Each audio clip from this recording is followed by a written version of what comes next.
Muti Jahmax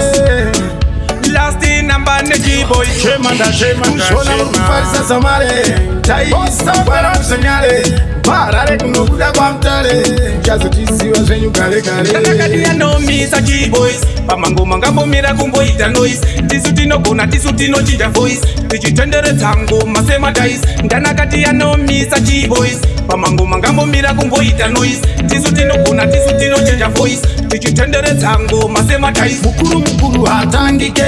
G-boys haimakike Chimandimba hatitangike Simo mpora hatambike This time tiri kuroa pakavarwa Ukationa unototi takagarwa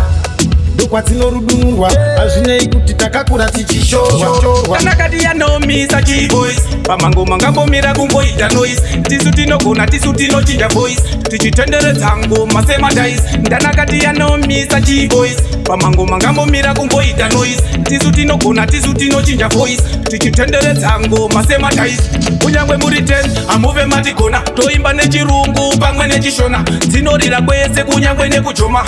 Boys rangu hapana zvamaona pasina godo nesu unonzwa nekufona hanzi chikwezu yakunoti mbomuona hende mune chipo pafeya munogona macheiye muti rambai makadzvanya tanakati yanomisa G-boys pamango mangambomira kumboita noise tisu tinogona tisu tinochinja voice tichitendere dzango masema dice ndanakati yanomisa G-boys pamango mangambomira kumboita noise tisu tinogona tisu tinochinja voice tichitendere dzango masema dice pane godo nesu unonzwa nekuchinya hanzi G-boys muzvikona yazvitinya tozvitinya seiko tichibika totonya boys rangu musara makakonya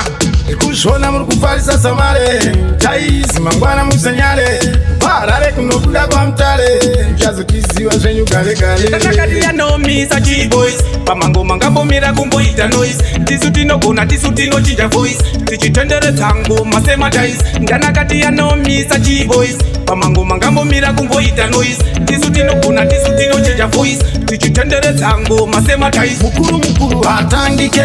G-boys haimakike chimandimba hatitangike simombora haritambike this time tiri kuroa pakavarwa ukationa unototi takagarwa ndokwa dzinorudunurwa hazvinei kuti takakura tichishorwa